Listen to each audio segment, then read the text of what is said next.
please.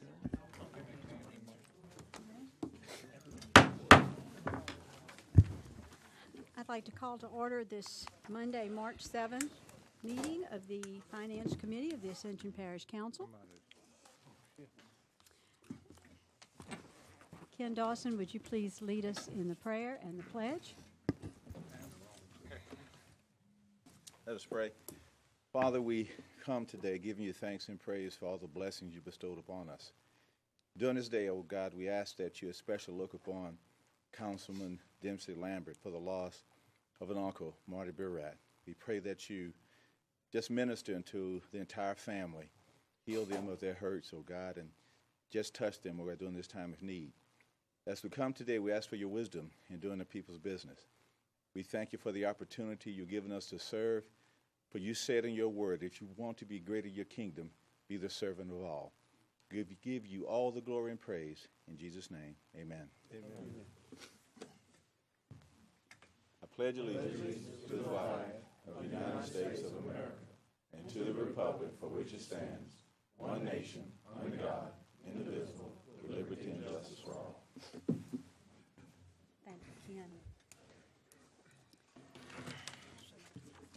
Madam Secretary, all of us are present with the exception of Councilman Todd Lambert, who is at the bedside, I think, of his daughter-in-law, who is having a baby this evening. So we hope that there'll be great news for us later on tonight.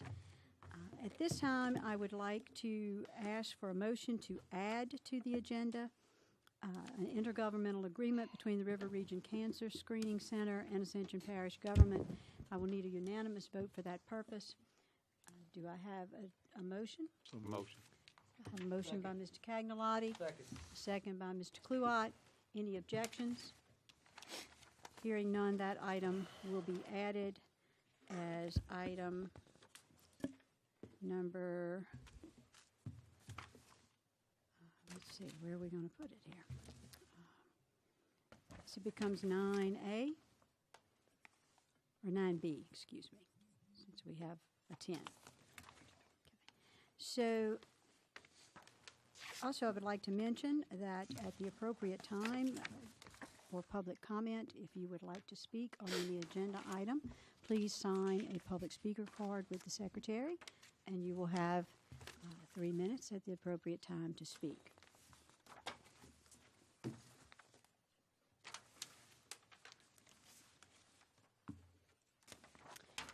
Item number 5 is the Ascension Economic Development Corporation Quarterly Report, and I would invite Mr. Mike Eads to join us at the podium. Thank you, Mike, for being here. Thank you, Madam Chairman, members of the committee. Pleases us to come before you for our quarterly report, which you have in writing. I'll go over it quickly. As for a couple of newcomers, I'd like to reference the, well, before I get to that, I always like to recognize our board members, two of which are on the council, Mr. Johnson and Mr. Dawson. Mr. Don Hanna, sitting back here, is your council appointee. And then our staff person, Lisa Laws, our project manager, is also in attendance. The first part of the section refers to project activity, specifically to a chart that is in your package attached to these. This is the chart with the colors on it.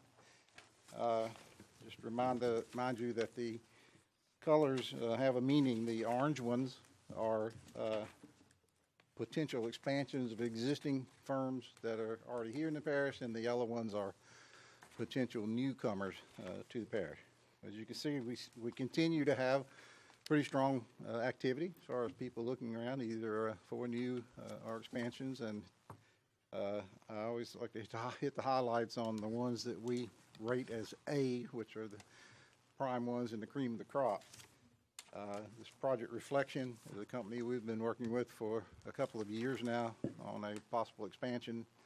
The decision keeps getting delayed for market reasons and some other reasons, but it's still on our chart, and there's still a active dialogue going with the company. Project Emory is another possible expansion as well, and then that third one, Project Flex, is we call that an expansion, but it's actually a new product line for a company that fortunately has a lot of excess land and would be able to come in if this project comes to fruition and build it on that vacant land, but all the infrastructure would have to be recreated, so they're not going to be able to use their existing infrastructure to support. It may be a little bit of it, but this is basically a new plant. It just happens to be the same company. One thing I would point out, in the case of those first three, you look back and see the start date on those projects is in 2014. That is a reason for some concern. These things, they keep getting pushed back and delayed. That's market conditions. You never really know exactly what's going on. Certainly, there's a lot of uncertainty out in the marketplace. I don't have to tell you that. It's an election year. I don't have to tell you that. So just stay tuned. Project Fizz, you see, is a small company that we've been working with. We feel pretty good about that one. Pharaoh is a new project that we've been working for a few months that's looking over on the West Bank in our proposed industrial megaplex. Continue to pursue that. Other A projects you see, Project Piper on the second page is a potential co-location with one of our existing firms. And then Project Lighthouse is another project that is looking at the West Bank. Just had a meeting with them last Friday, and we're one of 4 communities on the list, the only one left in Louisiana. Please keep your fingers crossed with that. One of the things we did, I don't think we've done this before, but we have attached to your handout our program of work for 2016. And this is the implementation of our strategic plan that you all were involved in creating. Some of you attended our stakeholder sessions. I think all of you or most of you participated in our surveys. So you helped craft this plan, and this is the point of the spear, so to speak, where we take that plan and put it into action. So number one, always on our list is our business and retention efforts. We continue to call on firms in the parish, see what kind of issues they're dealing with that we can help them with. As you can see there, we've uncovered potential expansions in that effort. I would like to ask, by the way, you all, in dealing with your business constituents, if you all run into an issue or a problem that you think we can help, please let us know. I mean, we'll be glad to. I mean, we have a target list every year that we want to call on, but there's nothing magic about that list. If there's somebody that needs help and you think we can help them, please let us know, and we will we'll get on it. Secondly, the diversification of the economy. Something that was talked about a lot of emphasis put on that in our strategic plan. I will refer you to an attachment. I guess it's the very last thing in your package. Not the last thing, but close to the last thing, is this chart. There's a chart in there. It's 2 pages long. And what we're doing here is, if we're going to diversify the economy, we need to have something to compare it to. Like, where are we today? Or recently. And so what this does is show you the distribution of jobs. Excuse me. The first page is the number of establishments by type in the parish in the second quarter of 2015. And then the second page is the number of jobs, number of employees by industry type. So this will become, the yellow on both of those pages will become the baseline that as we move ahead in the future, we'll compare back to that so we can hopefully demonstrate that we are continuing to diversify employment.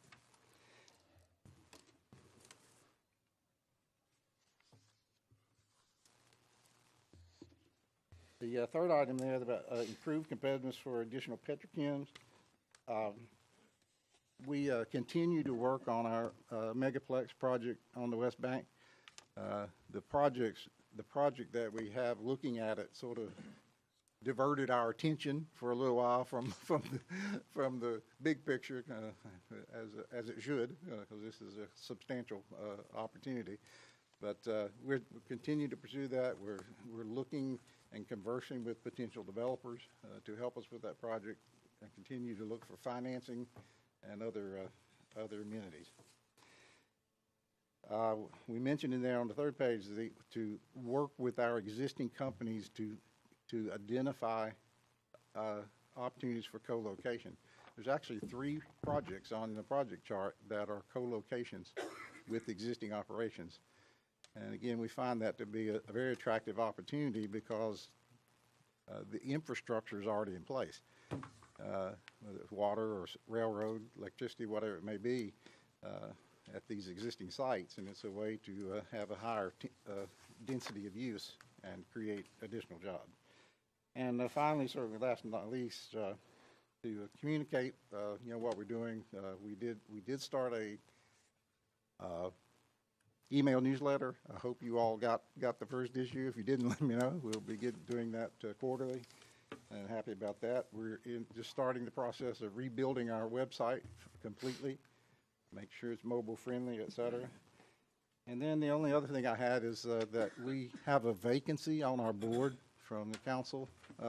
Ms. Crenshaw, Erica Crenshaw, resigned effective last Thursday. She is relocating from the community, unfortunately, but that does, and I've communicated that to Mr. Cluot and Cinnamon that you do have a vacancy. That concludes my remarks. Glad to answer any questions.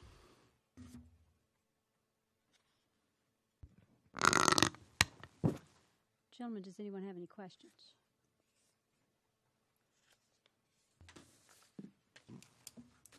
Hearing none? Good work, Mike. Good work. Just best wishes. Thank you. You too. We appreciate everything that you're doing, you together with Lisa, and thank you, Don, for being here. We appreciate your board coming. It's always helpful. Thank you. Thank you.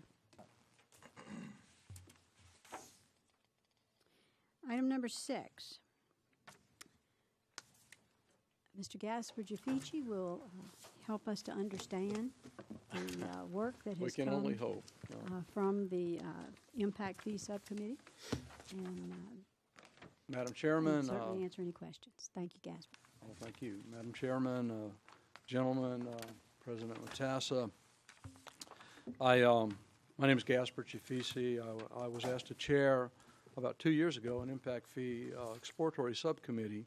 Members of the committee included Billy Aguilar, Linda Evans, Ken Furman, Elizabeth Laurent, Josh Ori, Donald Sonji, and Margie Swanson.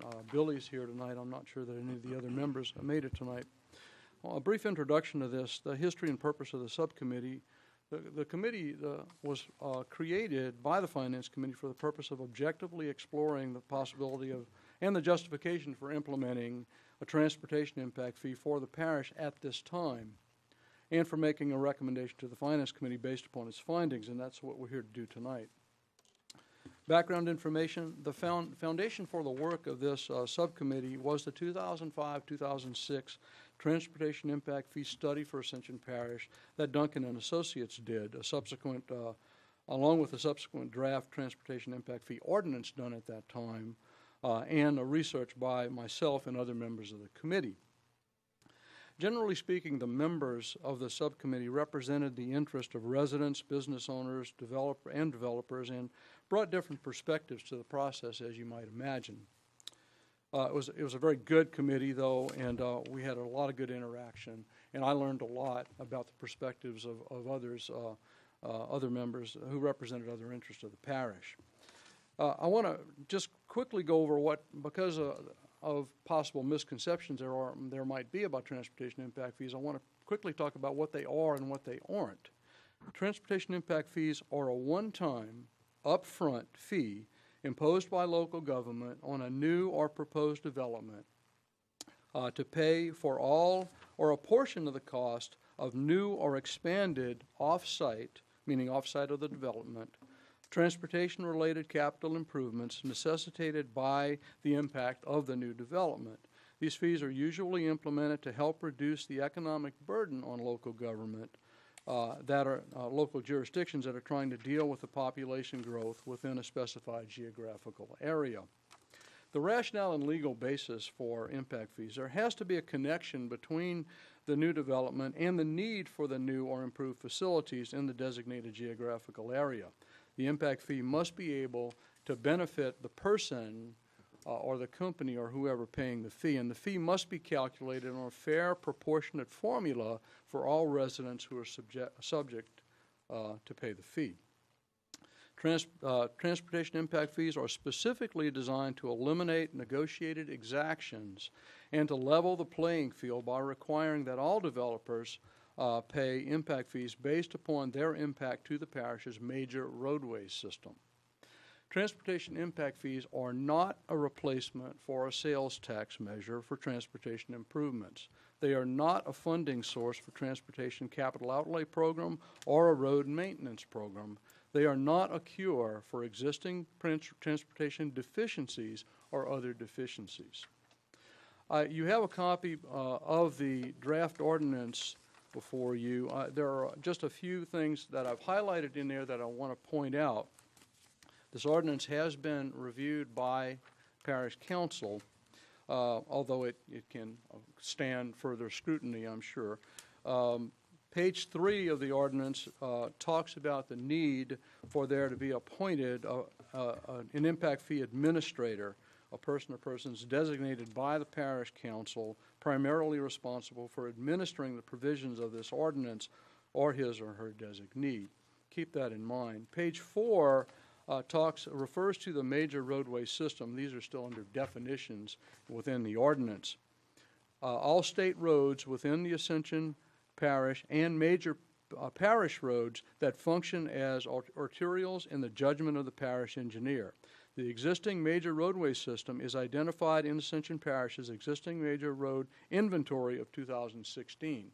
Now, that I referenced that in here, however, there may not be an existing major road inventory in 2016. The point is that that has to be, if there is a road inventory, by the way, it may need to be updated to comply with this requirement. Then on page 6 of the ordinance mentions a needs assessment, something else the council must authorize. The council shall direct that a needs assessment be conducted for the impact fees to be levied. The needs assessment shall identify the existing levels of service, projected major roadway system improvement needs, and distinguish existing needs and deficiencies from future needs. You understand the reason for that. You can't fix old problems with new impact fees. You can only address the additional impact caused by additional development with the impact fees. The findings set forth in the needs assessment document shall be adopted by the Parish Council. And then page 9, I want to mention this, and I'll tell you why in just a few minutes. Alternative fee calculation. This ordinance allows for the possibility of an alternative fee calculation. That's if, and there's a formula on the following page, page 10, that tells you what that is. If the impact fee is not, if the fee payer chooses to have the amount of the impact fee determined by the use of an alternative calculation, in other words, there may be a land use that's proposed that is not on the list. The administrator will ordinarily make a judgment as to where that best fits. If the potential fee payer disagrees with that, they can ask for an alternative fee calculation. So just keep that in mind, and I'll mention it again in a few minutes. Page 16, finally, is a reference to the 5 impact fee districts as shown on Appendix Map 1, which is also in front of you. I think you may have seen this map before. It is the parish map. Note that the impact fee district A is the entire West Bank, and B, C, D, and E generally split up the East Bank, and of course the incorporated areas of the parish are not included in the impact fee ordinance. With regard to the fee structure, in 2006, when Duncan did their report, they used a certain fee and methodology. A conventional impact fee methodology relies on a consumption-based model computing the vehicle mile of travel, or VMT, generated by the new development and calculating the cost to construct and improve road capacity to accommodate it. So it is directly related to an objective analysis that's done to determine what the impact is. Duncan used what they called, or what we might refer to as a modified impact fee methodology, that requires the new development pay for the cost to construct more capacity than it directly consumes in order to maintain the system-wide ratio of capacity to demand. It's a little high level for me, probably high level for most people that hear it, but in other words, Duncan evaluated existing deficiencies on a system-wide basis. So they did a very objective methodology to determine what these fees should be. At the time of Duncan's study, and based upon the desired level of service, this is 10 years ago, remember, in the parish's major roadway system, it found no existing deficiencies on a system-wide basis, which I thought was pretty interesting. That may not be true today, and we suspect certainly that it's not true today. Duncan used a complex formula involving the parish's travel demand schedule, the estimated construction cost per lane mile, existing system-wide capacity, demand ratio, and other factors to develop the impact fee schedule that it proposed for the parish 10 years ago.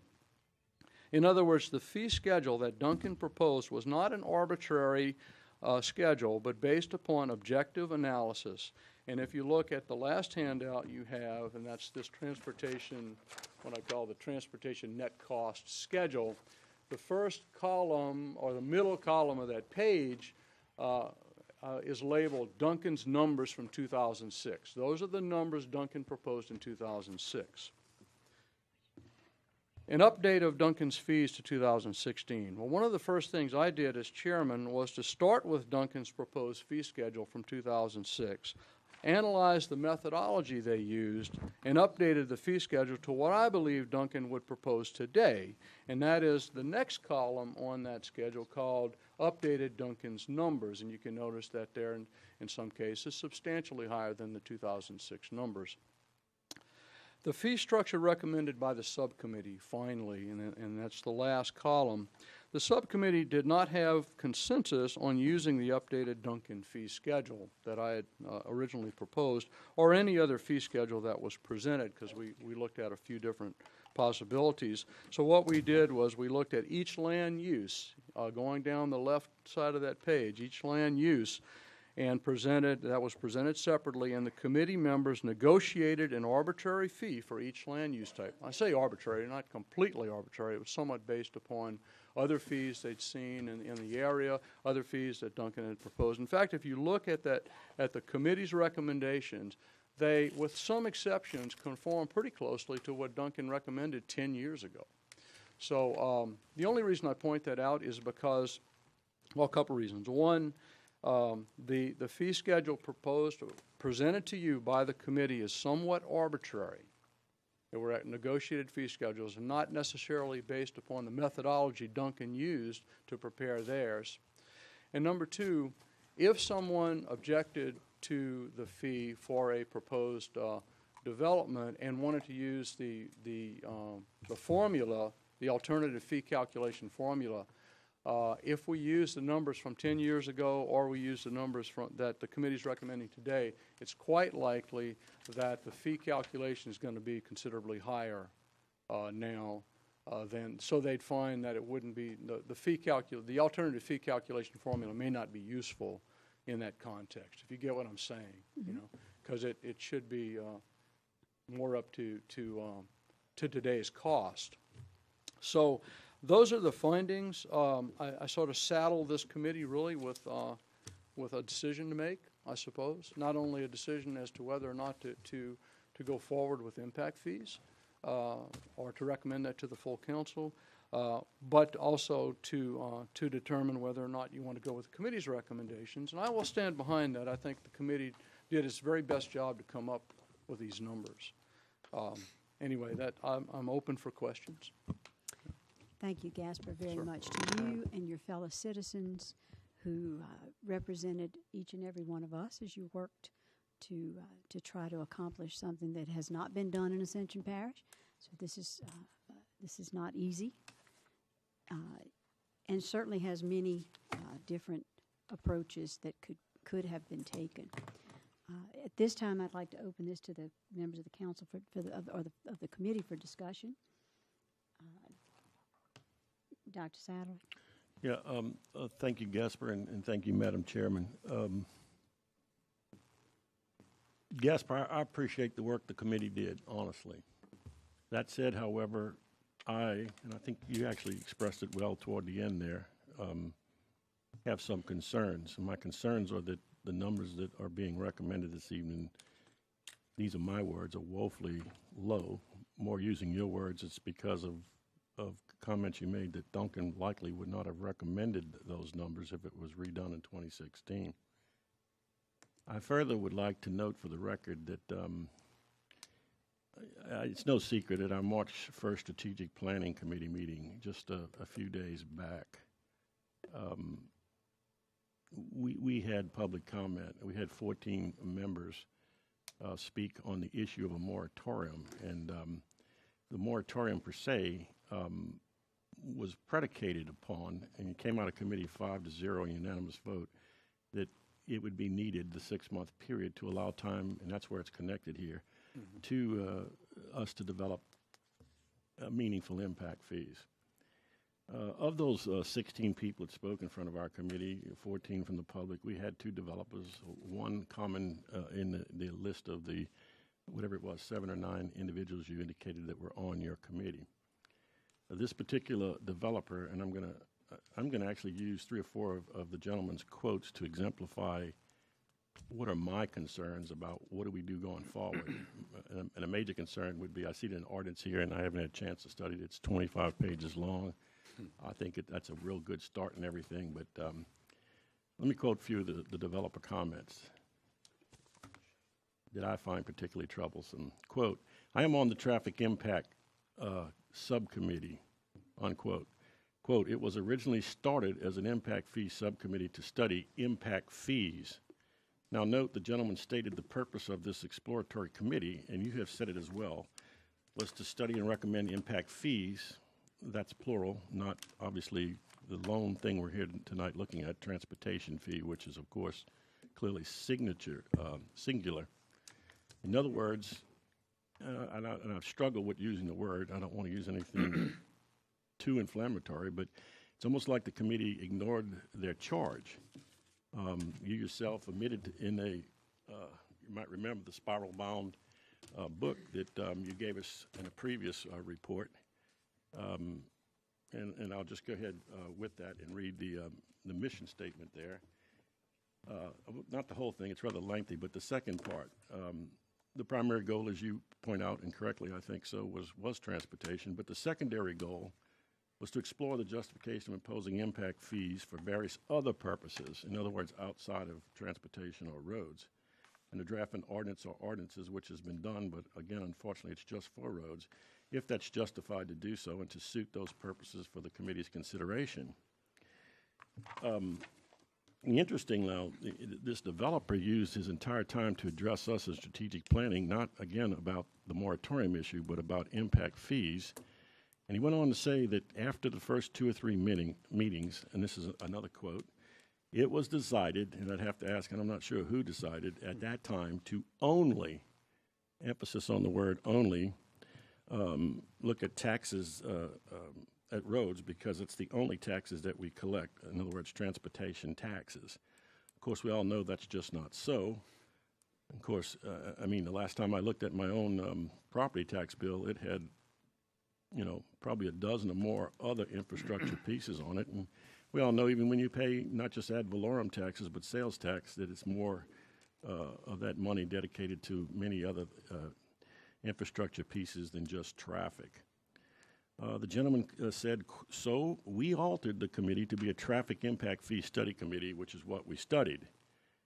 Again, I look at this more as like a confession that the exploratory impact fees committee arbitrarily decided to consider only roads. And my question would be to everyone out there, do not new subdivision developments strain a host of other existing infrastructures like drainage, like sewer, our schools, et cetera? Again, I think if we look at your spiral bond report from last time, under the title of types of impact fees, it talks about over a dozen different fees besides transportation, sewer, stormwater, drainage, water, fire, law enforcement, libraries, parks, educational facilities, solid waste, correctional facilities. And just to take 2 quick examples of those 12, correctional facilities. It's no secret that we passed a 1 mil juvenile detention tax. The council did, without a vote of the people, because that wasn't necessary. And again, my question would be, will not new residents, and I know you know this is so, would add to our juvenile detention problems and costs contained therein. Under parks, we unsuccessfully went for a better recreation now, a failed ad valorem tax. Of course, as we add more and more people, in fact, Wednesday night at the new planning commission meeting, when I say new, the new commissioners will be seating. Don't envy them the task, but they're going to face 780 new rooftops in a development that I believe Mr. Compton indicated it could be as much as 444 more on top of that, or 1,200. Those more people are going to have more recreational needs, and I think you know that as well. The developer went on to say, I've been at every meeting except one in the last 2 years. At one time, he said we suspended meetings, quote unquote, for about 6 months. Wow. I mean, I actually went to 2, as you know, maybe 3 of your meetings. I can't recall which means I may have made almost all of them. But to me, it's just no wonder that this committee, which did a lot of procrastination, I wouldn't say it was totally ineffective, but I just don't think it covered as much as what we really need right now. I'd hate to see us enact a loan impact fee just for transportation and have to come back a half a dozen or more times and augment it with some of these other infrastructure pieces. The committee, of course, met infrequently. That's been reported in the media. One-time meeting only to discuss issues for lack of a quorum. And at one point in time, as the developer said, it suffered from a 6-month, the aforementioned hiatus that I spoke of. It is factual that if we look on the Ascension Parish website, it will list the committees as having met only 3 times since November 2015. That was on June 11th, 2015, September 23rd, 2015, and then most recently on February 22nd, 2016, while we were all up at the NACO meetings in Washington, D.C. I attended 2 of these meetings over the last 2 years, and I at least remember leaving the second time, quite frankly, sir, in disgust, thinking that this was sort of a waste of my time because we're only looking at that time at transportation. And I asked specifically the committee that evening, have you even had a vote yet to solidify any fee levels or any district recommendations? And what I found was everybody was struggling with those basic questions, and that was a year and a half into it.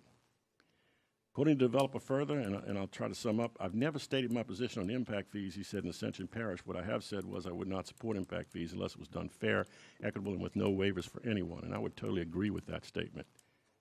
However, I quote him to say, the only waiver I suggested to do was schools, and I don't feel like schools should pay a tax with a tax. My comment to that, sir, and I know that's not you, but is wow. This statement contradicts itself not only in the same sentence when it says no waivers for anyone, and then later it says except for schools, but we all know the Attorney General has opined and said that impact fees are not a tax. And in fact, our legal counsel, O'Neill Parrington, at the very last meeting when I chaired the strategic planning last week, said, no, Doc, it's not a tax. Folks, schools have school buses. Those school buses are loaded with children. Those loaded school buses with children traverse our roads. Buses are, I don't think it's even arguable, much heavier than cars and therefore do more damage to our roads, like do garbage trucks, for an example. So I question the wisdom of exempting schools from road impact fees, as the gentleman indicated, and I'm glad to see at least that piece is back in there because it was in, it was out, and apparently not. Might also add, though, with the other pieces missing, let's consider how many toilets and how many times those toilets are flushed each day at our schools. Lots and lots of times. The only organization, and I'm quoting Chairman, again. I'd like to speak at some point. Yeah, in Ascension Parish, I'm summing up right now, madam. Thank you. And I would appreciate not interrupting me. Yes, sir. I do have the floor. And, Yes, and last time I looked, I don't think I have a 3-minute time limit, but, You don't. okay, thank you for your courtesy. You're welcome. The only organization in Ascension Parish that has surpluses, quote-unquote, is a school board, libraries, and the drainage department. If you look at the tax structure of AP, he said that school board gets over 60% of our property tax and over 50% of our sales tax. And they get more taxes than anybody, emphasis on the word else. Once again, I think this is little more than playing the poor schools pity card, and I believe the gentleman is incorrect in his thinking. using these percentages as own, it sounds more to me like we have more than adequate funding from taxes to pay, even with our schools, one-time impact fees. Besides, just about every other municipality, parish, county that I know of collects impact fees for schools in quite sizable amounts. I remember that particular meeting, and Mr. Trevisi, you guaranteed me that night, because I thought the number for schools which were in there was low, and you indicated to me, yeah, but Doc, you look at the footnote. And it was a correct correction of my thinking, because the footnote said per square foot, and I was told, I think it was Mr. Sanjay that night, that the school average size is this, and when you multiplied it up, it was a useful number. So my problem is, I don't know what we do here tonight. First of all, this doesn't even belong in front of this committee, and I'll state that for the record as well. There was a motion made by Mr. Chris Lohr right before the election cycle to send this to the full council, not finance, in the first quarter to allow the new gentlemen that were elected be seated. But I do realize we could argue till the cows come home. It's the same 11 members. But I think it needs to, frankly, go on. If you want to participate in that process, I don't have any problem with that. But either in the form of to our parish council, the full council, or to strategic planning committee, which would be my particular choice. And I thank everyone for listening. Thank you, Doc. Can I respond to? Yes, you may, that? Mr. Jafici. Thank you. I did look at impact fees on other types for other reasons other than transportation. This committee, however, this subcommittee, however, was put together primarily to look at transportation impact fees. We were appointed to the Duncan Transportation Impact Fee Study for 2006. And Dr. Satterley, Councilman Satterley, you told me yourself when I told you that I was looking at the possibility of impact fees for things other than transportation, including wastewater. You told me it was too early in the process to look at yes, sir, for wastewater, because we don't have a sewer system, and legal was saying that. Well, but certainly we have correctional what I'm facilities, saying libraries. is that I did look at impact fees for other purposes within the parish. However, this was the priority. There's no question this was always the priority for this subcommittee. I understand. And I think, and I've never seen an ordinance, and I've done quite a lot of investigating on this, I've never seen an ordinance that assessed multiple impact fees for multiple reasons. There is a separate ordinance for each of these. If you're going to want to do one for fire, you have a separate ordinance for fire, for wastewater, for stormwater. Right, I wouldn't argue that. I think that's correct. Well, so this ordinance that was presented, based upon the original ordinance that was done and revised significantly for this purpose, is only for transportation impact fees. I think it would behoove this council, the council and this committee, if it's under the purview of this committee, to look at impact fees for other purposes. You're right. I think you're right. But I can tell you that the focus of this subcommittee was always on impact fees. Yes, there was a time when we could not meet because we couldn't get I couldn't get a quorum together. I wasn't going to advertise for a meeting when I couldn't get, because Ashley would send out notices, and Ashley did a great job, by the way, would send out notices and requests for people to meet, and we could not, there were times when we could not agree upon a meeting time where we could get a quorum together. And I regret that, I do, but I think ultimately we did what was asked of this subcommittee. Not sure, and schools, as you notice, are in the recommendations. There was a time when the committee voted to take private schools out along with public schools. Right now, the ordinance reads all public facilities are exempted from the impact fees. But private, these schools here are listed. You'll notice that there's both in the updated fees that I did and the committee's recommendations include schools. The committee's recommendations on a so much per 1,000 square feet, the ones I did are so much per student. So they're separate. I did the one per student because right, that was more common. But again, let's remind everyone that's for roads only. Yes, transportation not schools impact for fee sewer or other issues. You would do right. if you were to do assess wastewater impacts. For that, you would look at it on whatever basis you decided, per 1,000 square feet, per toilet, per student. So. Mr. Kluwat. Yeah, I want to just thank you very much, and the committee members that served their time. And just to clear up, just like Doc said, is that this is just for transportation brought in front of us. I think that there's a will of some council members to look at impact fees for other things, and I'm sure that'll be discussed tonight. and I just wanted to make sure that everybody got a chance to speak. Thank you, ma'am. Thank you. Mr. Lawler? Yes, first of all, thank you and everybody that worked. Y'all worked very hard on this. I know that. I do share some of the concerns that the amounts just aren't enough right now. I mean, in 2006, when I think we admit we didn't have the same traffic problems we have now, and the single dwelling family was $1,856. 10 years later, we've got much more traffic. We don't have recreation we need. Our schools are overwhelmed. We have sewage problems. We have drainage problems.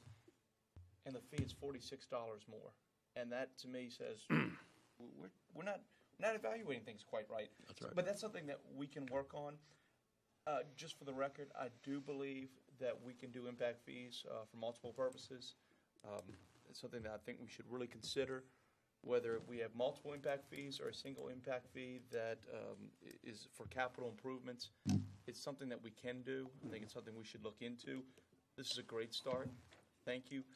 Hopefully, this won't take 6 months. I know it's a big concern that the moratorium that we talked about, I know I've been getting calls, hey, why do we need 6 months? We may not. I think we have a group of people here that want to work really hard, get this done. You've given us a great starting point. Thank you. Thank you, Councilman Lawler. Councilman Lawler, this was decided to be a committee effort, and I think it was a good practice. It's always a good practice to get differing views on a committee like this. You get all the different perspectives. It was suggested at one time, you should have just done this. Had I done this myself, a one-person effort, I would have recommended that middle column, because I think that's what Duncan would recommend today. But this was not a one-person effort. It was a committee effort, and there are, like I said, different perspectives from everyone on the committee, just as there are different perspectives on this committee of the council. Well, I appreciate all the work you've done on it. Thank you. Mr. Dawson?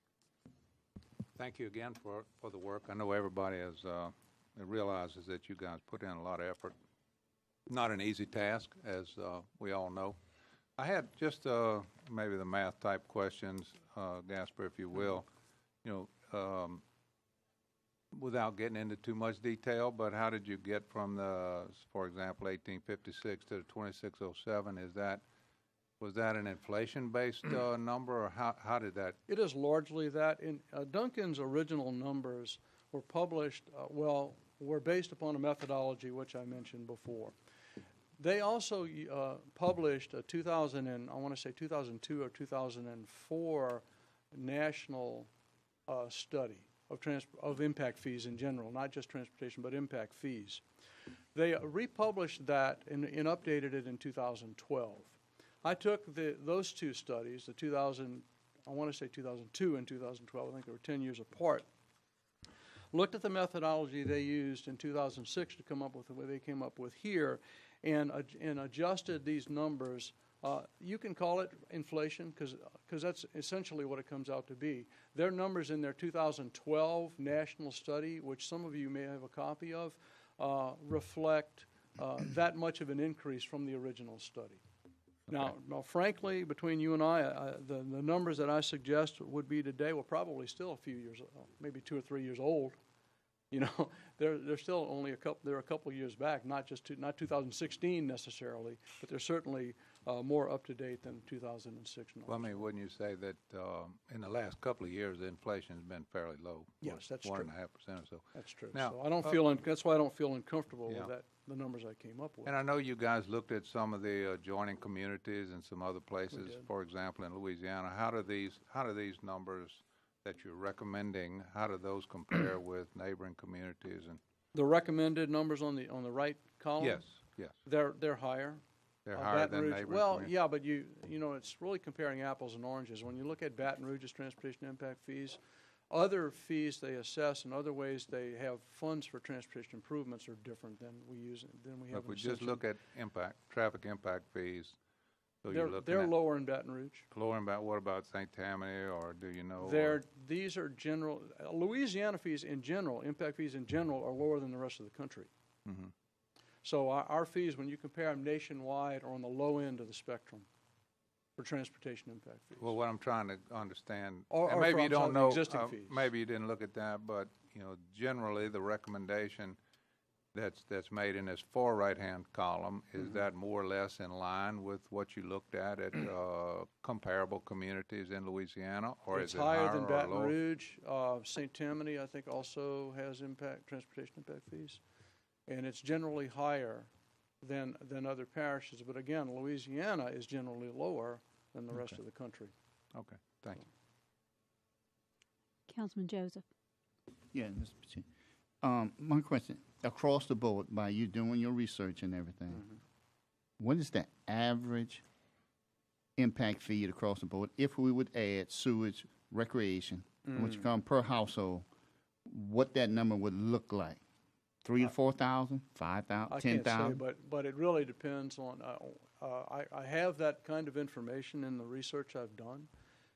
And some communities pay as much as $4,000 or $5,000 or more when you add up all the impact fees that they're assessed. So yes, substantially more than we show on the recommended fees for transportation. When you add in other fees, and it really depends on the community you look at. Generally speaking, like I said, Louisiana is lower than the rest of the country. When you take out California, which is exorbitantly high, and you do the averages, even when you take out California and do the averages, we're substantially lower than the average for the rest of the country for all impact. Well, for transportation, because we don't have any others, but it would probably more than double the fees that are on here when you look at. But every community has to do its own assessment of that. You know, when we're talking about putting wastewater centralized wastewater system in Ascension Parish, you have to look at all the different aspects of where funding can come from for that. And yeah, connection fees, which are also considered, by the way, impact fees. Connection fees are considered impact fees in most communities. Or you look at use fees, and you look at monies that you have available to you through low interest loans and that sort of thing. You have to put that whole picture together. So you can't really, like I said, do a direct comparison between communities unless you know the story. And that's all. I mean, just because this number here, and in one way you can look at the number and say it's high, and another way you can look at it and say it's low. But when you look at it, which we are, what we are looking at Parish, you go across the board, that number there will be roughly about a $5,000 across the board. If you started assessing fees for fire, wastewater, stormwater, there are even fees assessed for libraries, for other purposes, you could really run that number up. Mr. And it depends Pennington, on whether that makes sense for this community to do that or not. We are charging $2,500 per unit for wastewater fees right now, an impact fee on that, just to let you know. We've been collecting that.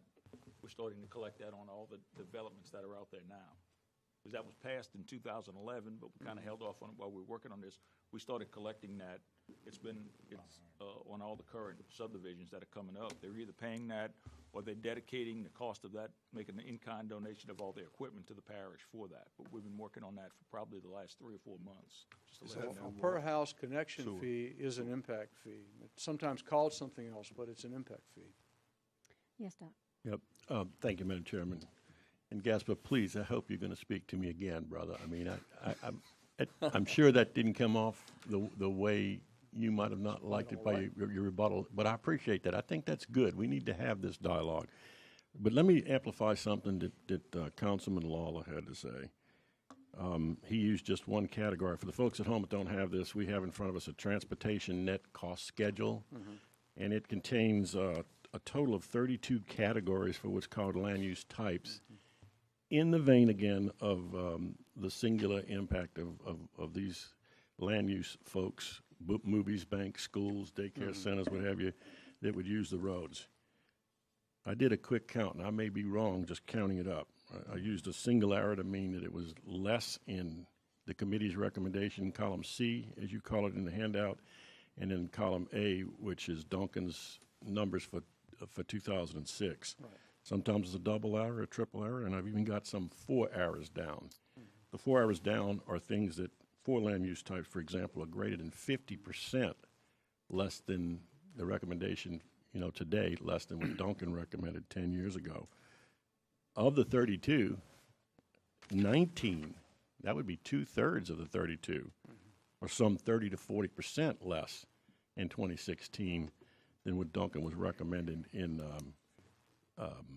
2006, 10 years ago. So that's the second concern, and I'm glad Mr. Lawler authored it. That way I don't have to be the total bad guy. It's to me more than just the numbers of fees, and I really feel like we need to go for a bigger piece of the apple there. Well, let me. But I also believe that the fees we have, and so I'm more concur with you, actually. Column B would be a heck of a lot better, but I realize you had a compromise, sir, with your committee, who obviously was pushing for lower fees. At least the middle column, I guess those are yours, right? Yes. They more closely resemble slight gains, or even even like, let's just take the top line, average detached single-family dwelling, Duncan 1856. So that's per dwelling. That's the unit. So Well, the people yes, at home, average. okay, it's average. So it's over all these square footage ones under it. But you recommend 2,600. That to me would be a step in the right direction. I just want to say that. And Yeah, let me thank you. clarify something. I don't think I mentioned it tonight. I did a study some time back that I presented to this committee in that presentation, and that was the fees that were lost over the 10 years that we failed to enact impact fees in 2006. And I want to say I used the number $18,000. Don't quote me if I'm wrong about that. Let's just say it's $18,000. 80 to 90% of those fees come from 80 to 90% of the impact fees here and back in 2006 would have come from residential construction. So the numbers below, you're right, maybe less, even less than Duncan recommended, but the amount of fee collected from those land uses are much less in terms of a total percent of the picture. Yeah, I understand that. We're So not most building of the money 1,000 is warehouses. Most Yeah. of the money's from developments, Right. from all the major subdivision Right. developments and that sort of thing. So And that's, I totally agree with you, sir. That's the one we have to get right for sure. Right.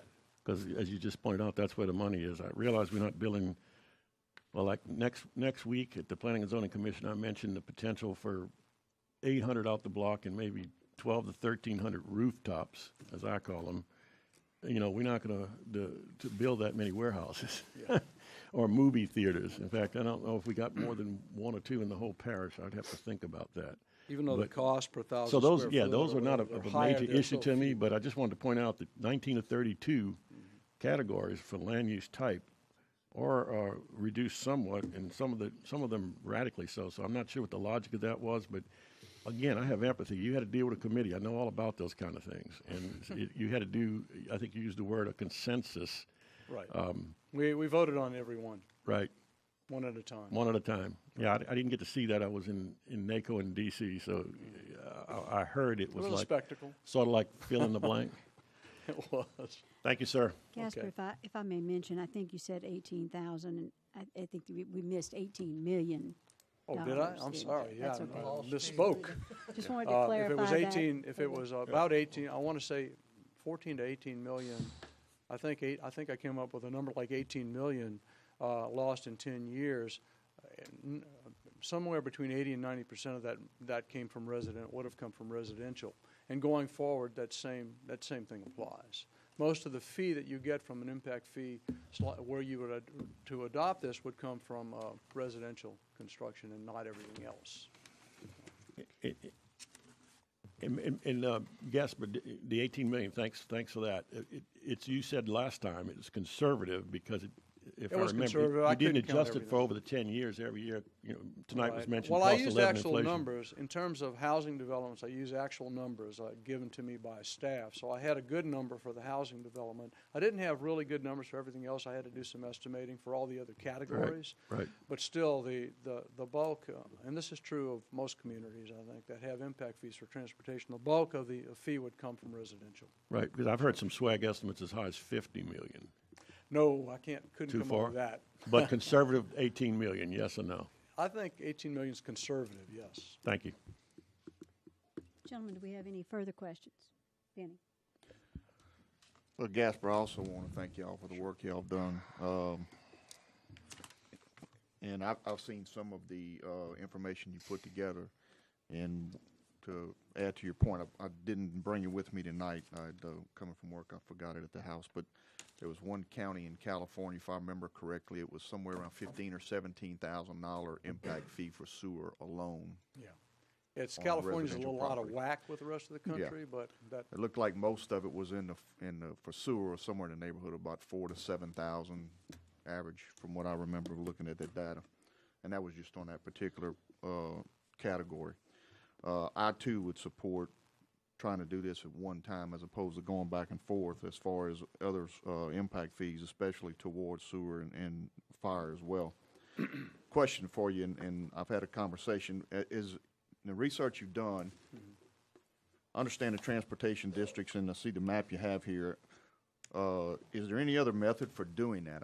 I kind of favor doing something to where each subdivision would have its own district, if you will, identifying something as a commerce center or however you want to call it, which in our case would be Gonzales and Baton Rouge on this side of the river, Donaldsonville on the west bank, and the major roads that get them there, and then any transportation. For an example, with the map you have here, I think Highway 931 is a boundary line. If you had a subdivision developed north of that and you were doing something to, say, Highway 44, for an example, that is south of Highway 931, then your transportation dollars may or may not be able to be used for that from District D. well, shared, if there's a shared benefit, they can be. You have to prove that. But to answer your question about is it done in different ways, yes. In fact, the committee explored the possibility of different fees in different zones, because that is often done in major metropolitan areas. San Antonio does that. I looked at any number of studies that I did for major metropolitan areas. Outlying areas where they wanted to encourage development might have had zero impact fees, and where development wanted to be discouraged, they might have had the highest impact fees. But there are as many as 10 different categories of fees. We have 5 zones here. Duncan originally recommended 3. We thought it did not make sense to have the West Bank and part of the East Bank in one zone. That's why we separated it that way. And we did explore the possibility of looking at coming up with a set of fees, but then assessing a percentage of that set of fees for different zones. That would be the prerogative of the council to decide to do that. And you can do that. In fact, Duncan recommended for the first year assessing only 75% of the, or maybe it was 50%, their original recommendations, the first year, and then bringing it up over 2 or 3 years. The committee really decided against that. I can't say whether I feel strongly either way with regard to, but if the council, if your interest was to encourage development, for instance, on the West Bank, would not assessing impact fees on the West Bank do that or not? I'm not really sure. You know, some communities do use it for that reason, but people want to move into Ascension Parish on the East Bank. You're not going to likely discourage development by putting an impact fee on, in terms of residential at least. In terms of other things, I really can't say. But it is done in different ways in different areas, yes. But you mentioned several things tonight that the committee looked at and kind of swayed in either another direction or kind of didn't broach. Is there any other major potential topics that y'all might have discussed in your meetings that you may want to kind of point out to us that either you didn't consider or you're not recommending here? That well, I'm not prepared to recommend impact fees for other things, because we really focused on, even though we might have not have met, by the way, Councilman Severly, for several months, I never stopped my research and study into impact fees. And I did look at impact fees for other things, because I wanted to understand how communities that assess transportation fees, impact fees, often assess other fees. It's rarely a community has only transportation impact fees, although transportation impact fees are the most common. So a community that has transportation impact fees often has other impact fees also. Because once you understand, if you see in a growing community, you see the value and the need for having an impact fee for one thing, you'll recognize the value and the need for using it for other purposes also. Right. Fire, certainly, I looked at. The ones that are most common are probably transportation, wastewater, fire, and then it varies beyond that. Okay. Madam Chairwoman, at this time, I'd like to make a motion to send this to the Planning Department for review. There's been some topic about 30-day time frame to allow us to go through the ordinance and either make some recommendation to them before it's brought to the full council for the next review, if that be the will of the committee.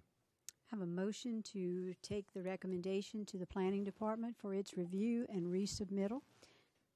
Do I have a second? Question. I'm waiting for my second. I have a second from Councilman Kluot. Any questions?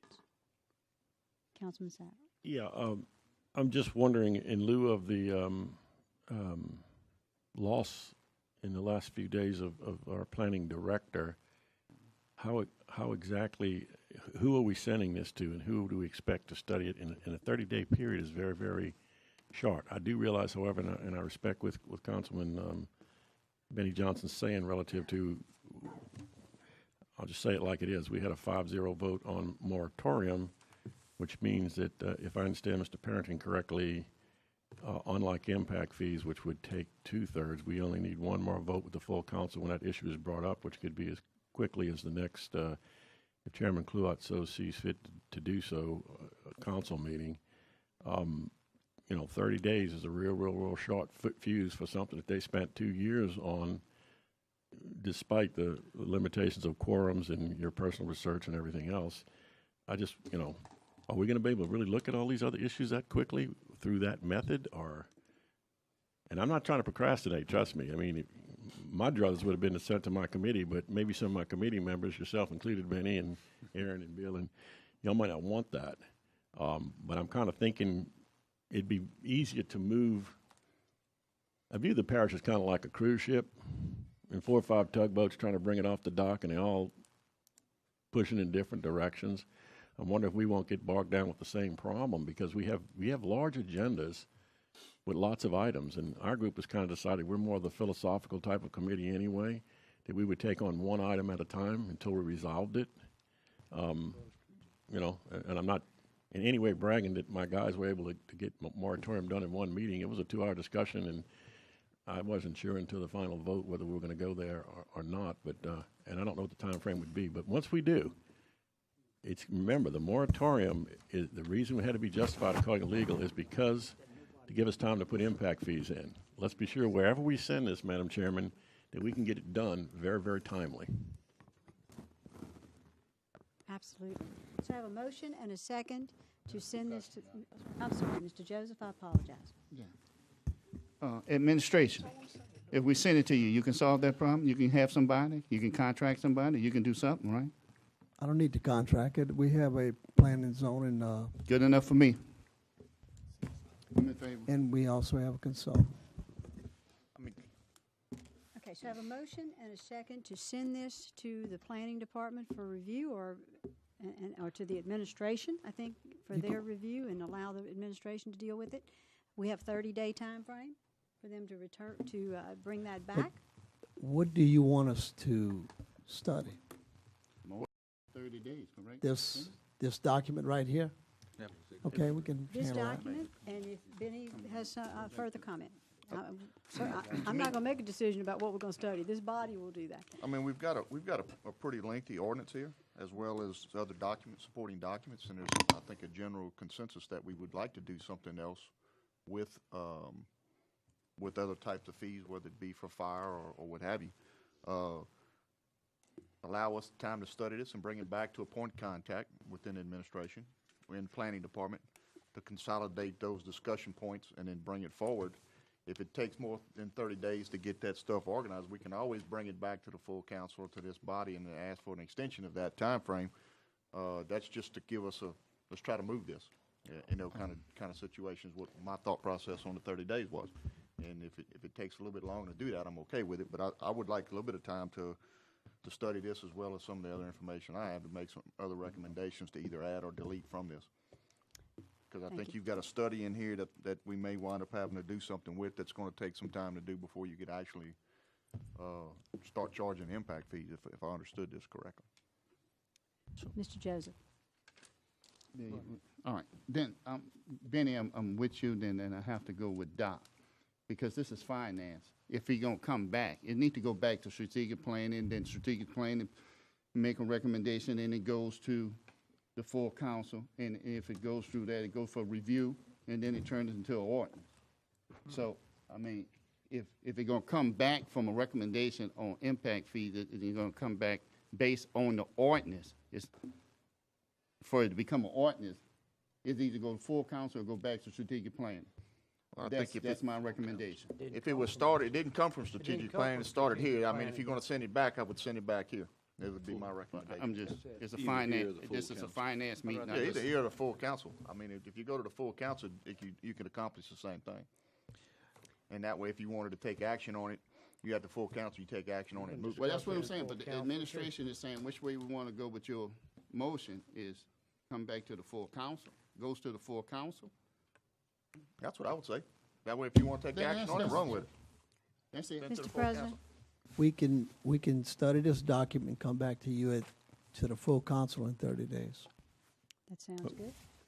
Dr. Tyner? Yeah, further discussion. I'm against studying, Mr. President, and whoever else is I'm not sure who's all supporting studying just that document. I think I've spoke extensively to the point of where I probably pushed my limits with a few of my fellow councilmen, that, you know, it needs to be more than that. I'm also hearing some folks supportive of fire and sewer as maybe another addition. So if we're saying tonight this motion incorporates other impact, the plurality I spoke of first, fees versus the impact fee of just transportation, I could support that. If not, I don't really support just having the administration say, yeah, this is a great thing in 30 days, and we're just going to go with it, and that's it. I think that would be a mistake because, as I stated earlier, we don't want to be going back to the well 4 or 5 more times and adding a bunch of stuff. We want to get this over with and do it the best we can right now. Councilman Kluwat? Yeah, I want to refer back to Councilman Johnson. You talked about, just like Doc did, about looking at what's the feasibility of looking at more than fees for just fire, just transportation, whatever. The challenge that we got is that the document in front of us has transportation on it. And, Tell us I don't what know you if want. we can apply that in the same direction or not. But that would be up to the capacity of the administration and the planning and zoning department. We have a consultant on board, and we have a good planning and zoning, and we could come back with you. Just tell us what you want us to come back with. Would it be, I is think it that- palatable to do more? I mean, I'm I asking you, think Madam Benny's Chair. My intention is to go sit down with them and say, I got some information, I'm gonna get some figures put together and look at it and go back and sit down with them with a recommendation to add, for an example, fire protection to it. And based off of whether we do some kind of flat charge or whether we do based off of square footage or whatever, as I get to study the information a little bit more within the next 30 days and have that part of the package that for you to bring back to us is what my intention would be. If anybody else, you know, in So- trying to read through this document in the short period of time that I've had it, there may be some other things in there that may bring up some questions that I can ask them and they can answer as opposed to Okay, us. so we're looking at, right now in the books, we have 2,500 sewer on a lot. We're looking at this document for impact on transportation, and you want to look at fire, Yes, sir. okay? No problem. I know So I I do. have a motion and a second, and one more question from Mr. Lawler. I wouldn't want to limit it to fire. I think we should look at all infrastructure, Right. whether it be fire, you know, roads, bridges, everything, storm collection, public safety, recreation. I'm not going to say libraries. I wouldn't support more money for libraries. Correctional facilities. Correctional facility, everything. I think we should look at all of that, and it can be done if Should we be do done. a capital improvements plan. Let Bill Dawson do it. Mr. And Mr. I just Dawson. want to make sure, when he say all, we have to list what is all for the administration. I mean, we have to be more specific. Put in a motion what y'all want. Right, and then, Period. I mean, I agree, I mean, I got 4 of them down here, we already have sewage, we already have transportation, recreation, fire, what else?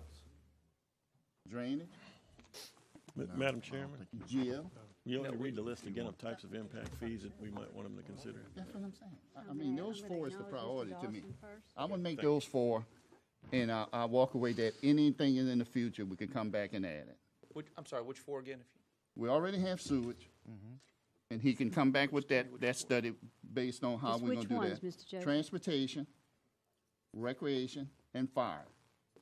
Those are four that we want them to look at on fees, if I'm not mistaken. Well, we already have sewer, so we're talking about Right. transportation, recreation, and fire. That's 3. But we still want them to come back with the sewage, how that program gonna work. I know we have it, but we never You can include it strictly in the- talked about how the impact on impact fee. On sewer, right now you have 2,500 a lot, but as you all know, we're looking at the major plan, which is gonna be different. So I don't know why we should discuss the sewer until we look at the parish-wide sewer plan, which is gonna have its fee in there. Okay. You know what I'm saying, Benny? Right now, we have $2,500 a lot. That's not gonna be the same as the sewer plan. But the issue with that is it's on new development, okay? And especially within subdivisions, that's not gonna be your, well, I'll take that back. Yeah, An you will have a impact fee is connection only fee on on that. new one. development. Okay.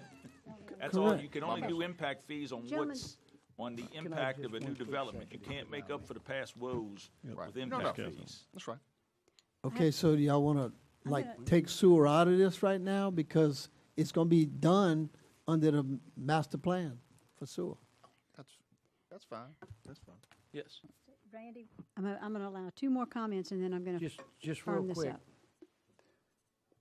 I'm gonna agree with Doc, it's all good. Let's don't lose focus of the mission of what's the most important thing. You go out to constituents and run any poll you want.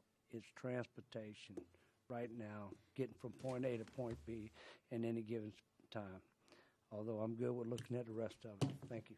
Mr. Cagney. One more comment, and there again, Gasper, I did sit in on a couple of your meetings. I didn't find them counterproductive. I found them very productive with the input that was there. But I campaigned for this office to address the needs of the constituents in my district. Undeniably, the number one need was traffic and transportation. People say, I can't get to work. I can't get to the ball field to watch my son play ball or soccer. You know, I think you did an outstanding job, you and your subcommittee. And if nothing else, we have a place to start. I agree that we can add the recreation, we can add the others, but I think we need to get this going and move it forward. Thank you, Madam Chairman. Bill? Thank you. I want to also address this of traffic, that, that's the most important issue in my district. And we have an ordinance, and I'd like to see the administration evaluate that ordinance and, bring that back to us. If we see that the other studies prolong this, I would still like to see us be able to move on the traffic. It's my appreciation, and Mr. Chifisi told us this, that normally the other impact fees are different ordinances, and, if you peruse through this, you'll see it's strictly, it's dedicated to traffic, and it does all the definitions, everything in it is related to traffic. So I just ask that we don't get bogged down in all these others. I agree with you, we should look at them, but I hope we don't get bogged down with that, and we miss the opportunity to bring this before the council post haste. Thank you. Doc? Yeah, I'm not sure who I agree or disagree with anymore because I'm totally confused. But I thought it important. Randy was giving me the evil eye over there to read the types of impact fees that Mr. Chifisi's committee originally reported to us that other people obviously have. Transportation, and I'll speak to each one of them. Okay, that's what this is all about, and I agree also we can't lose sight of it. For all the councilmen said that, Bill included, and even if we have to piecemeal it out, whatever. We've already been over sewer, so I won't rehash that. Fire was added. I fully support that. Mr. Lawler talked about parks. I believe that's when he means recreation. Fully support that, and I would like to see that studied as well. What is missing then on this list is law enforcement, libraries, educational facilities, correctional facilities, solid waste, but I'm gonna poo-poo that because we're not in the solid waste business in this parish. We thought we might have been one time with the government franchise garbage collection system, but that didn't happen. So that would leave only stormwater and drainage, which are sort of connected. So again, I'd like to see us do something about law enforcement, Mr. President, libraries, educational facilities, not solid waste, correctional facilities. We already said fire, we already said transportation, we've got some sewer fees out there, et cetera. And let's not forget, Mr. Lawler's parks or recreation. Mr. President, I last know word it, is yours. Mr. Sadler, I appreciate everything you're saying, but if we don't move on transportation, then you're gonna have more subdivisions getting grandfathered in that don't have to pay anything. And so, you know, it's up to y'all. Whatever y'all want us to do, I don't know if we can come back with more than this in 30 days, Doc, is what I'm saying. So it's up to y'all, whatever y'all want to do. Benny has yes, Did we Gasper. amend the motion? Just one comment. Please don't translate this study that was done into anything other than transportation fees. Not that you should consider what you're doing. If you do fire impact fees, you're going to have different districts, and you need a different ordinance. If you're going to have recreation impact fees, you're going to have different recreation districts in a different ordinance, and it's going to be the language will be quite different. You can't, you know, I know what you're trying to do. I appreciate that. As a resident, I appreciate it, and I think it's a good thing.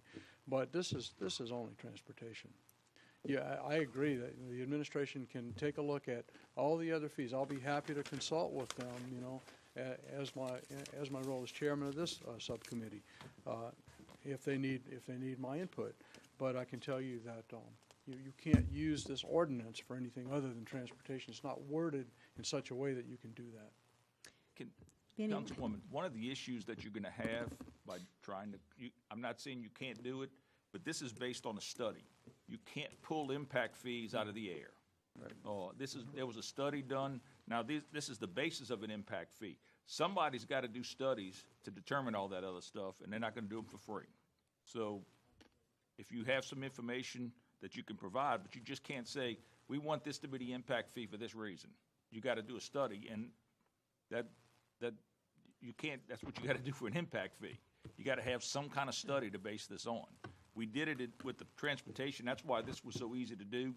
But just saying, I want this number without a justification of what that impact is may make it a tax, because if it's more than the impact, it's a tax and it has to go to the people. Benny? I don't want to prolong this any longer than what it is. And I don't want to delay the transportation either. But what you just said brings up two questions to me, O'Neill. First off, the study that was done originally was only done on transportation? Right. So they have a basis for this ordinance on, is what I'm saying. There's been a basis. Somebody's done a study in the past that's determined what this is, and we paid substantial amount of money for that study, and that's what I'm getting to. I haven't seen the study. I just assumed they've come in and looked at impact fees. They just didn't look at transportation. They looked at impact fees in general and did studies on. They did a study on transportation Well, impact the fees original feasibility study Duncan did was impact fees in general.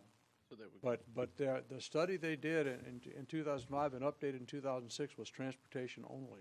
Okay, so that was from 2006. So the other question that blends into is that still pertinent to, can you use that study from 06 or update in 06 Well, to justify what we're doing today 11 years later? It's what I suggest that I did in the committee work. Okay. The mechanism, I think, was, but we never did a mechanism, we never did any kind of study on anything else. That's fine. Let's move forward with the transportation, and we can discuss the other stuff as it's ongoing and bring them back one at a time. I just don't want to miss an opportunity to, if we're going to look at this thing, we need to look at it. And I don't know that once you do the transportation, my concern with it is that we have these other needs that are out there that development impacts. And so as that goes, we're doing it for transportation. We don't want to miss that opportunity to at least look at it and make an educated decision on what we want to do with the rest of them. So, I mean, as far as that goes, I think this motion would carry with doing the transportation and getting that back here within 30 days when we can take the other information as separate entities towards the rest of it. I have a motion and a second to move to the administration for review. I'm sorry, I had my hand over the mic. Motion and a second to move to the administration for review the traffic impact fee presentation from Mr. Gasper Jafici, with some consideration being given to the addition of other fees related to fire, recreation. Was there anything else? That's it. I think that was it. Right now, I have a I'm motion by Mr. Johnson and a second by Mr. Kluot. Do I- Return to the council. And to return the report of the administration's work to the council Within 30 days. within 30 days. Yes, Mr. President. Now, I know in 30 days we can come back with a good report on this. And if you would like me to do an RFQ to do the rest of the research, that won't be done in 30 days, but I just think we need to get something going on this transportation. Okay? We understand that. All right. Our primary focus is to get back the document that you have in your hand. Right, With your, okay. with the administration, via the planning department, Gotcha. whomever's recommendations. And then we will try to compromise or meld those together and come up with something that works for everybody. Thank you. With the reminder to the citizens of this parish, developers of this parish, it takes 8 votes of this body to pass impact fees. So we need to work together in a spirit of cooperation in order to move our parish forward. Do I have any objections? Hearing none, that motion passes. Thank you all for the healthy discussion. Thank you, Gasper, for everything you did. I appreciate it very much, together with your committee. Item number 7. Amendment to increase, not to exceed, the amount on the professional services contract with Munn Enterprises by $2,000. To amend, not to exceed the amount would be $84,941.23. Brandon O'Day. Yes, ma'am. Thank you, Mr. O'Day. Yes, ma'am. Good evening, committee. This is concerning the Lamar-Dixon sign on Highway 30. Whenever Munn Enterprises spec'd the sign, they had assumed that the computer that was going to be controlling the sign was within 1,000 feet of the sign. Obviously, we all know that the main office of Lamar-Dixon is more than 1,000 feet from the sign. So this change is... Second. Have a motion and a second to approve this change. That's right, we need that thing. Do I have any objections? Any questions first? Any objections? Hearing none, that motion passes. Thank you. Thank you. Item number 8, professional services contract with CSRS Incorporated to review plans and plats, total amount not to exceed $49,900. Mr. Dawson. Yes, this is the professional service contract for reviews, drainage, and impact studies that we're so far behind. We wanted to, the parish president already issued one for 24. We just want to get that extended to 49, which had to be done by coming to this particular committee. I have And a, also, do I have a motion or a second? also consulting work. Yes, This is also a consultant contract. Gotcha. Mr. Kluot. motion for discussion. Do I have a second? Have a second from Mr. Lawler. We will now have any discussion. Mr. Kluot. Kenny, so you got 25, this another 49, or just? No, it is bring it bumps up to 49. Thank you, ma'am. Right. Mr. Lawler. There's plat reviews on here. Yeah. Why is that necessary? That they're going to be doing plat reviews? They're going to be doing drainage and traffic and any consulting that we need. Why has this become necessary now? Because if you been to the rest of the meetings, you see where our drainage is falling behind. We had a engineer that had a stroke that was doing the transportation, so we've fallen way behind on all of that. So that's why. Engineer. Thank you. Any other questions? Mr. Joseph. Yes. Just tell me if I'm wrong. I know in the past we have contracted professional service out. We'll give each one of them like maybe $100,000 limit. We go out for RFQs for those top 3s, and then we give them those. I mean, why are we not looking at that too? So we can, have someone on call at all time instead of coming back every. And I think the goal is to, Councilman, is to eventually take this to an RFQ so we can get that extended funding. The reason why we're not doing 2 or 3 in this situation, because it was discussed about the continuity of making sure that you have at least one review agent that's taking care of that. Because if not, you may have someone come in, well, I want this one, I want that one, I want that one. So to make sure that we have continuity in it, we just have one review agent. But we are going up for an RFQ to extend that price. This was just something so that we can quickly get some help, because our planning and zoning and our engineering department were falling behind just by the sheer number of those things coming in. And the only reason I bring that up, just in the past, we have seen, like Mr. Lawrence said, that contract would roll over and over, and they don't have a limit. This way, at least we'll have a limit on them, and so that way, when the limit is done, they can move on to the next person to do that or whatever. That's all. Yes. Councilman Sadler. Yeah, this is a little bit before my time, but I did a little research on it, seeing this item on the agenda. Didn't this council look at hiring, I believe it was Forte and Tablata back around 2008, on a sort of a per hour fee basis, where even at engineering rates of $200 an hour, they'd have to attend some P&Z meetings, obviously, look at some construction plans and what have you. I guess I'm concerned, I'm not quite sure if Mr. Lawler was satisfied with the answer, but why is this necessary on plots and everything right now? And I've heard the answer that we're falling behind, but we just dismissed our planning director. We have a situation where a new P&Z is going to be sitting down and everything, and I know the recommendations, at least for that, is already of historic nature, because it's been recommended one way or another for the various ones that are going to be heard. But we haven't dealt with other issues that the former planning director was talking about, like traffic impact and drainage impact fees. The developers not, Fox Garden or Hen House issue, paying for that, as opposed to us paying us a fee, and then we have that with their money, as opposed to us just using taxpayer monies now to hire this firm, for example, at $49,900, whether it's an increase, in answer to Mr. Kluat's question, of $25,000 or not. But I'm just wondering, wouldn't we be better off in this? I'm not sure this crisis is going to last forever. We're going to get, obviously, another planning director in here, and we've got a new P&Z, but handled with just paying some engineering fees per hour and so forth and so on to expedite this big amount of traffic that we apparently have in approving developments, as opposed to just approving a $50,000 contract. Mr. President. It is by the hour, Doc. We put it at 49.9 to have some room, but it is by the hour. How open-ended is the contract? Is it for a year or? No, it's not a limit on it. We're gonna redo the actual way the developers paying on this. So, if you understand what I'm saying, they're paying $3,000 and $20 a lot right now, but we're going to be going up on that.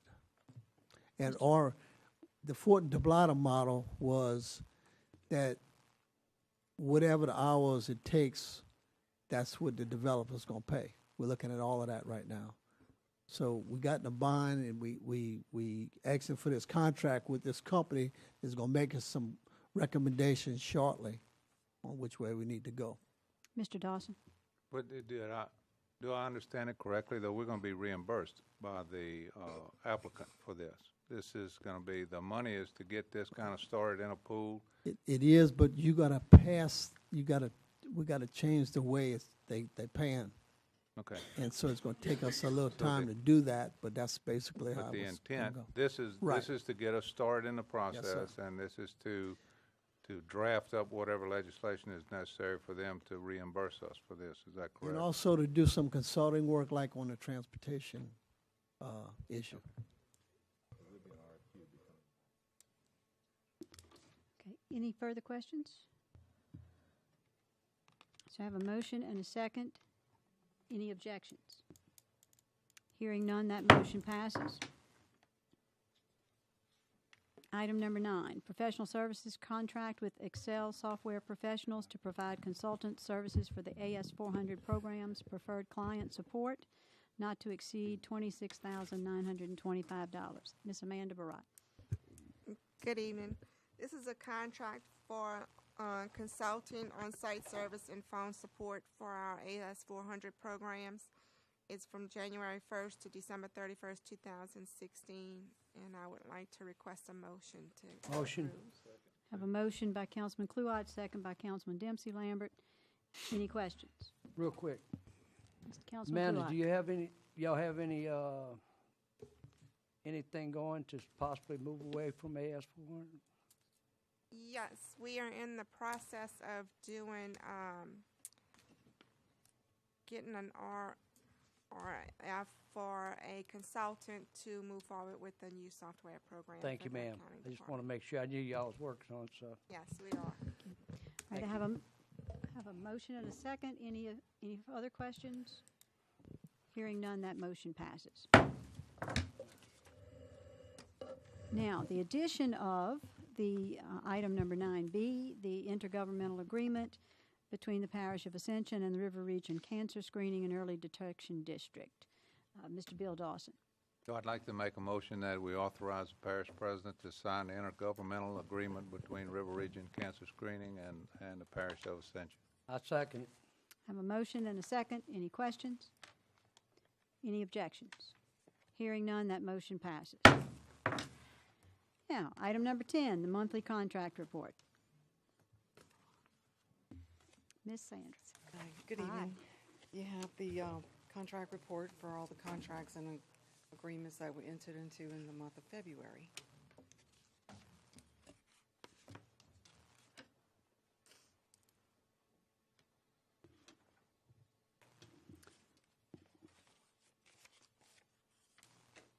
Gentlemen, does anyone have any questions about any of these contracts? But I have one. Councilman Dawson. Are all these in the budget? I see some of them, they indicate there that council approved or budgeted amount. Is there They are all, they would all be in the budget. okay, Yeah. every one of them's in the budget. Okay. Yes. All right. Any other questions? All right. Thank you very much. You're welcome. Thanks.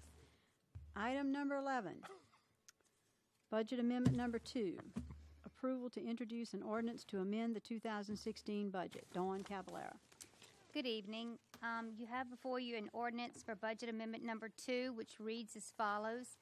An ordinance to amend the ordinance approving, adopting, and appropriating the 2016 operating and capital budgets for the Parish of Ascension, adopted by the Ascension Parish Council on the 19th day of November 2015. Section 1.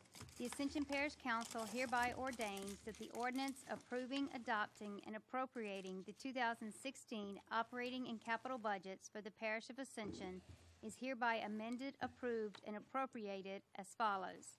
Operating budget, general fund, planning development department, expenditures, engineering services for the CSRS contract, $49,900. East Ascension drainage, expenditures and other financing uses, professional services, USACE permit specialist, $180,000. Transfer out to East Ascension Drainage Construction Fund, $1,680,000. Recreation Fund, expenditures and other financing uses. Transfer out to Park Construction Fund for the Lamar-Dixon soccer fields, $294,000. Transfer out to Park Construction Fund for the Lamar-Dixon Expo Center Gymnasium expansion, $453,000. ACUD number 2, expenditures, acquisitions for building and land for the purchase of People's Water Company, $5,900,000. The capital budget, East Ascension Drainage Construction Fund, revenues, transfer in from East Ascension Drainage Fund, $1,680,000. Expenditures, mitigation land purchases, $1,200,000. Acquisitions, building and land, $480,000. Road construction fund, expenditures. Contract payments for the required match for capital outlay funds for the St. Landry Edenbourne Connector Road project, $1,733,500. Special projects fund, revenue, grant for the Louisiana River Road Steamboat Museum Project, $5,183,000. Expenditures, appropriations, and grants, $5,183,000. Park Construction Fund, revenues, transfer in from the Recreation Fund for the Lamar Dixon Soccer Fields, $294,000. Transfer in from Recreation Fund for the Lamar Dixon Expo Center Gymnasium Expansion, $453,000. Expenditures, engineering fees, $30,000, professional services, $10,000, and contract payments, $707,000.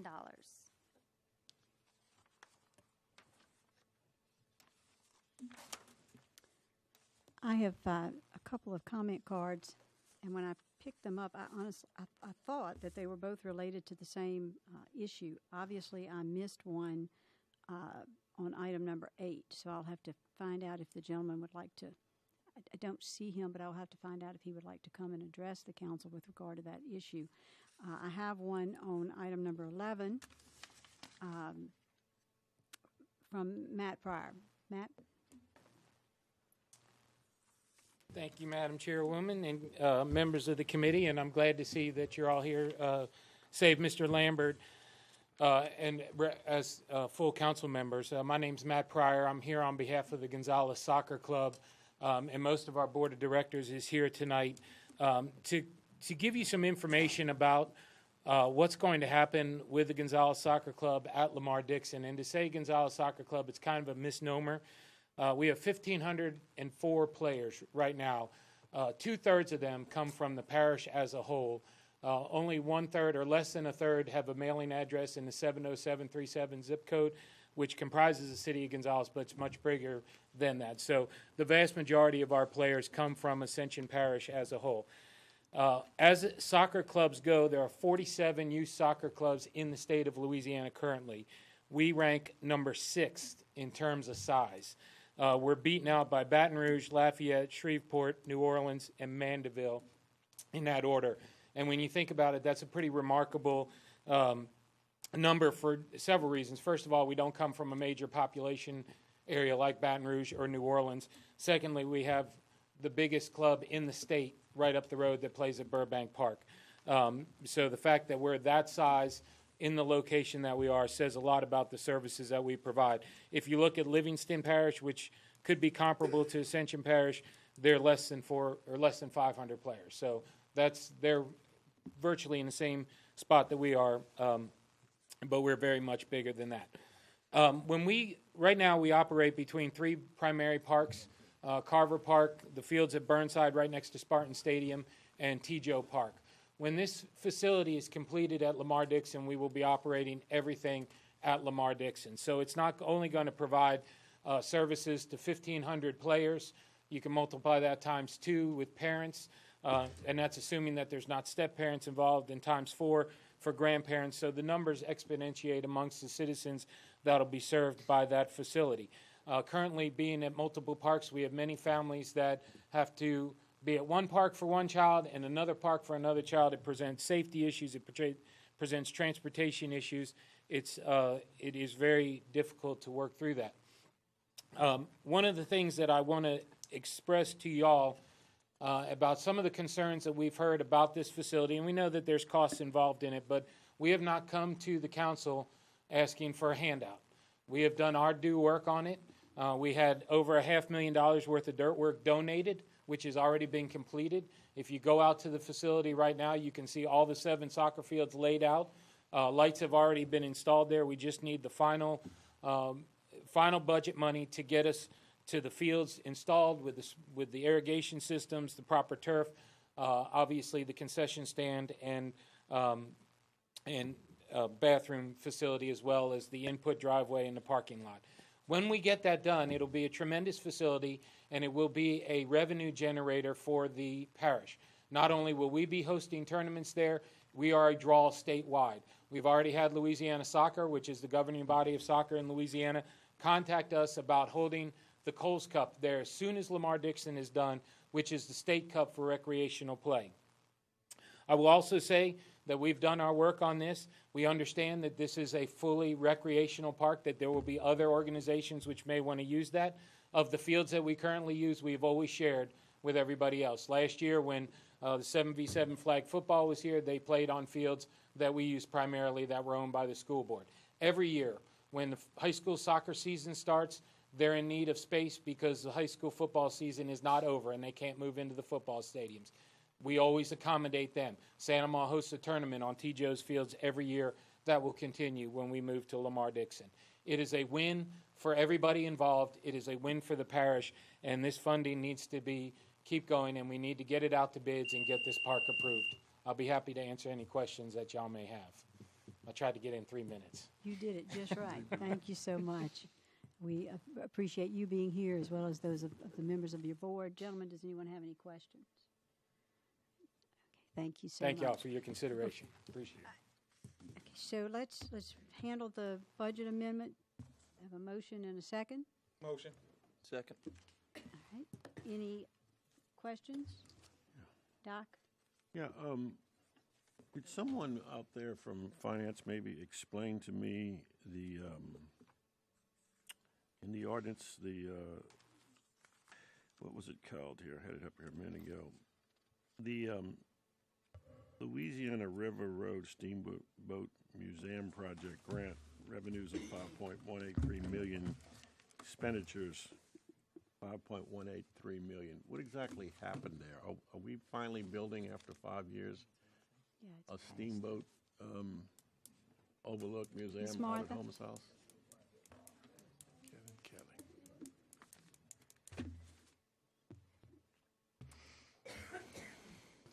This project is in DOTD's hands right now. It is being bid out, and once the bids are in, then we'll move forward with the project. And unless something comes in, comes in over bid, the responsibility, this is a pass-through from a grant that was issued by the Federal Highway Administration to the state of Louisiana, and from the Louisiana DOTD to the parish, which we agreed to be a sponsor of this, so it comes through us. There are no funds being spent from the parish. The funds are strictly the grant, and any overage is being done by the Homer's House Foundation. So for that part, we are just a pass-through. It's similar to how we do some of the other DOTD projects, and we're moving forward. It's just taken a good while to get it done. Thank you, Ms. Collins, but I'm still confused. Okay, Doc.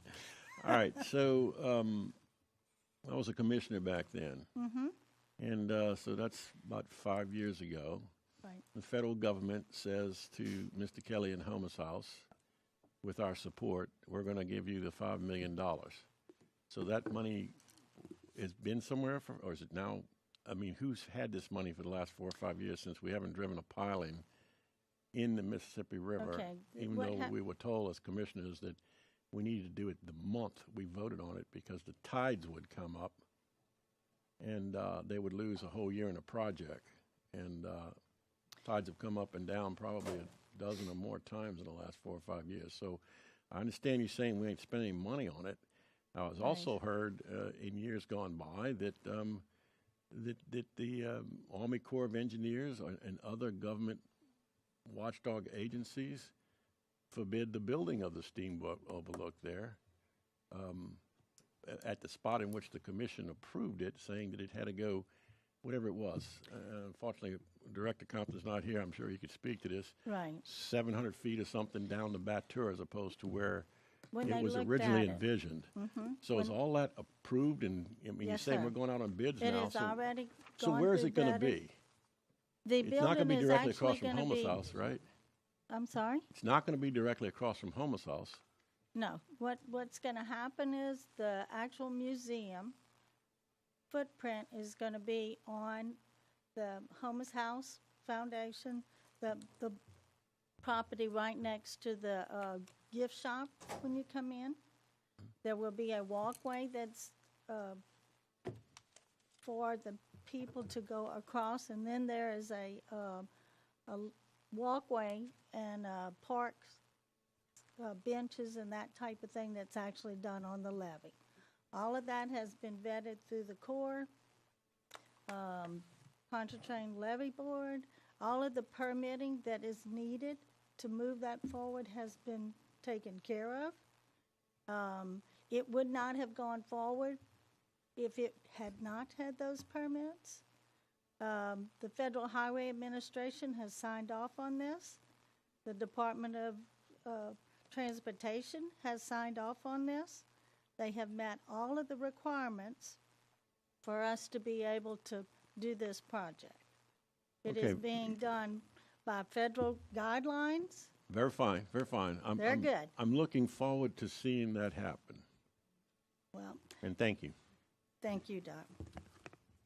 At this point, I would like to, because I think I have an opportunity here, I want to, Mr. Jeff Pettit had asked to speak on item number 8.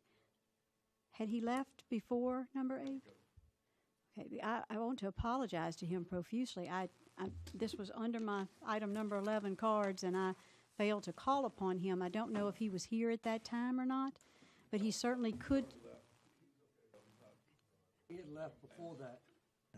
Because he certainly could speak upon it at this time if he would like. Okay, so I think he okay. Well, I mean, I would happily allow him to speak now, and I apologize, and I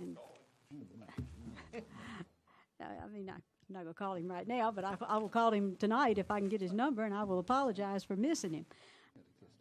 Thank you so much. Okay, so we have this ordinance to amend the budget number 2. Is that, do I have a motion and a second on that? Yes. And any further questions? Any objections? Hearing none, that motion passes. All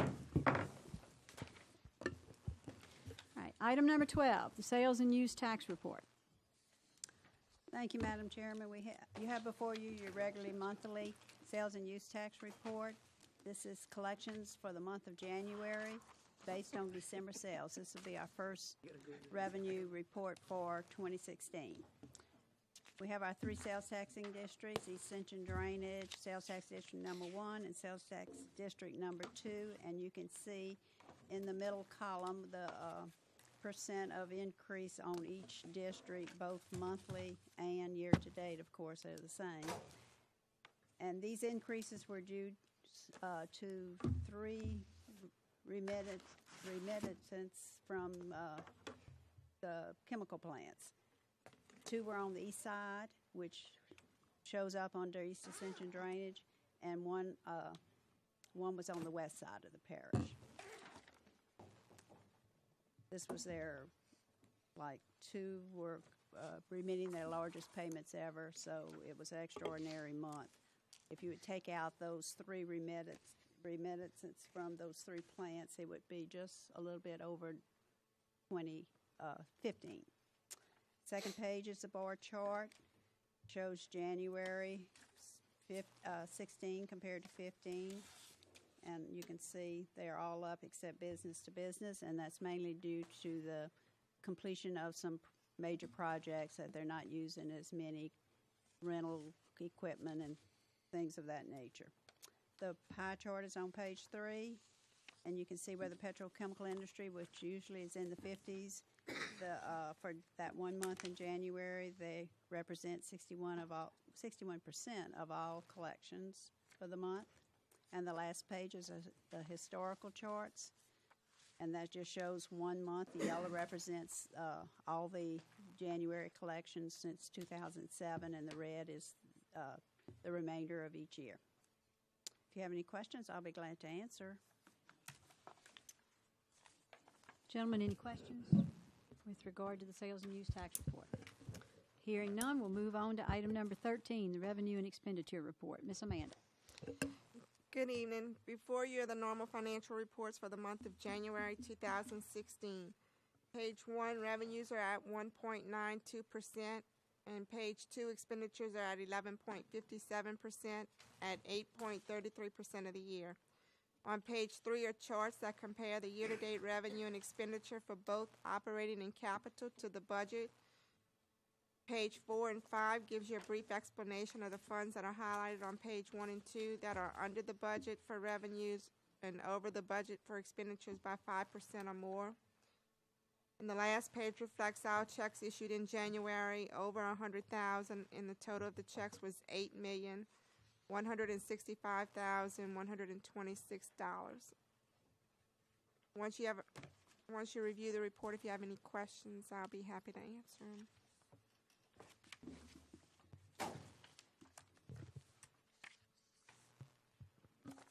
Do we have any questions? No questions. Thank you for that report. Moving on to item number 14A, bid items to accept the lowest responsive bid. Ms. Jones. On February 17, 2016, the purchasing department received 3 bids for precast reinforced box columns. After review, the purchasing department and DPW recommend accepting the lowest responsive bid from Capital Concrete Products and to authorize the parish president to enter into any applicable agreement or contract for this material. So move. Have a motion by Councilman Dempsey Lambert, a second by Councilman Benny Johnson. Any questions? Any objections? Hearing none, that motion passes. On February 16, 2016, the purchasing department received 3 bids for type HP high-performance co-mix for patching. After review, the purchasing department and DPW recommend accepting the lowest responsive bid from Material Resources Incorporated and to authorize the parish president to enter into any applicable agreement or contract for this material. So moved.